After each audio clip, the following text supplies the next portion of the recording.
Hi guys, good evening. Welcome back once again to the EdWord. I'm your host Eddie, and in tonight's video I will be bringing you my spoiler-filled review and thoughts on the first horror movie to grace us in 2026, Primate, which opened in theaters earlier tonight.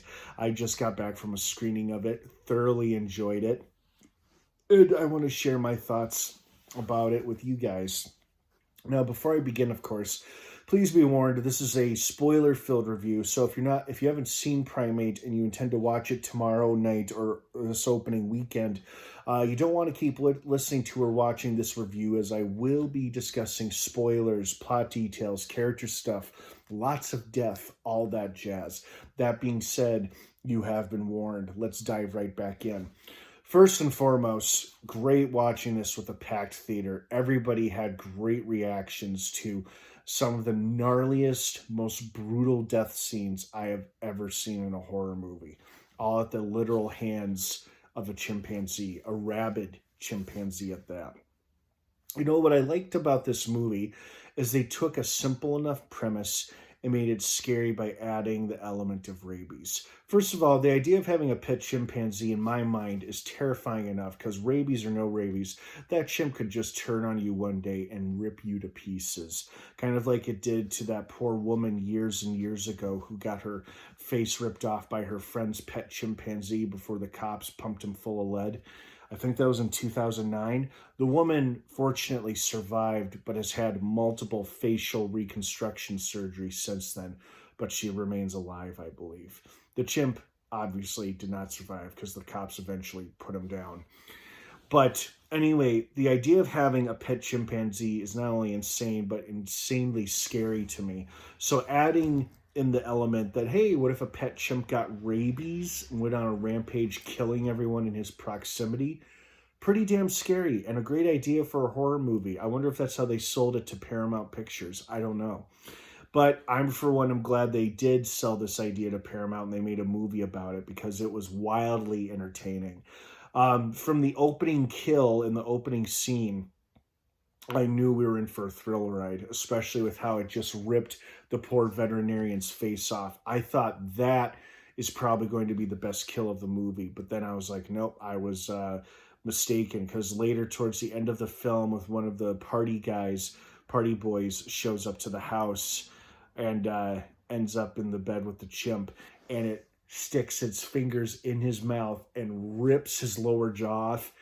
That was the golden highlight, or the ultimate kill of this movie. There were a lot of very extremely brutal, graphic, creative kills, but ripping the guy's jaw off and then having him go while, he's still alive, even though his jaw was removed, and then like the chimp putting his jawbone in his mouth and chewing on it. Oh, brutal shit, man.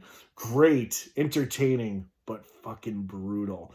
And this movie was brutal. It was entertaining. Parts of it were quite scary. A few scenes made me jump. I wouldn't say it was scary overall. It was definitely an intense survival thriller horror story. And you guys know me, I don't necessarily need my horror movies to be scary. I just want them to be entertaining, and this was extremely entertaining.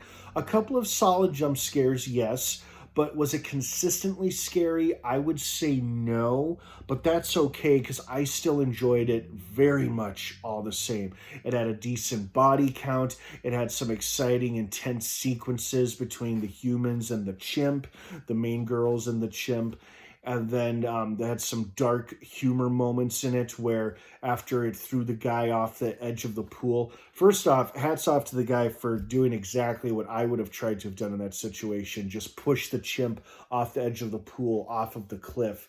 But of course, that would have ended the movie way too early. So of course, the chimp manages to pull him out of the pool and sends him falling to his death instead. And then the movie could proceed. But that's what I thought to myself during the film. I'm like, why doesn't somebody just swim up to him and just push him off the edge? Well, then the movie would be over. But hey, that guy tried, even though it cost him his head and his neck. Ooh. And watching this in a crowded theater on opening night reminds me why I enjoy going to the movies with other people, because your friends have great reactions. The crowd usually has great reactions because everyone was like, oh, oh, oh, throughout the whole movie, going, oh. And then some people even clapped or cheered after the opening scene when the vet's face got ripped off. But yeah, that shit was pretty brutal. Yeah, there's some stupid character decisions made, like when the two girls could have clearly gone out the door, but instead they went inside the fucking closet. Then they had their little hiding moment away from the chimp. I mean, yeah, it was intense and suspenseful, which I guess was the purpose, but practically speaking, not the smartest choice, but oh well, it's a movie. I thoroughly enjoyed this film. This was a great way, in my opinion, to kick off the 2026 movie year.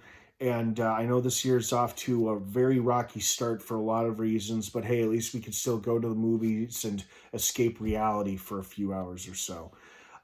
Great way to open up 2026 with a solid horror film. Thoroughly enjoyed it. I plan to and want to see it again because I liked it that much. This was a solid creature feature. A lot of people may not categorize it as that, but I would say I would categorize it as a great creature feature. Simple enough premise, but they made it very exciting, thrilling, and brutal and dark as hell. A lot of people in this screening in the crowd surprisingly were laughing at it, although I can't tell if it's because they weren't taking the film seriously or maybe they thought what was happening was so outrageous or so violent that they could only cope with it by laughing at it. Like some people kind of laugh in fearful or frightful situations to deal with that kind of fright. So maybe that's what they were doing. Or maybe they just didn't take it very seriously and were just enjoying themselves, which is fine too. But I personally enjoyed it very much. Some solid jump scares, even though it wasn't consistently scary, it was still wildly entertaining and a great way to kick off 2026 at the movies. So, what did you guys think of Primate? I'd love to hear your thoughts and feelings on it. Thank you so much for watching this film review. Have a wonderful rest of your night and weekend if I don't see you. Primate is now playing in theaters. Have a great rest of your night. And of course, until next time, what's your favorite scary movie?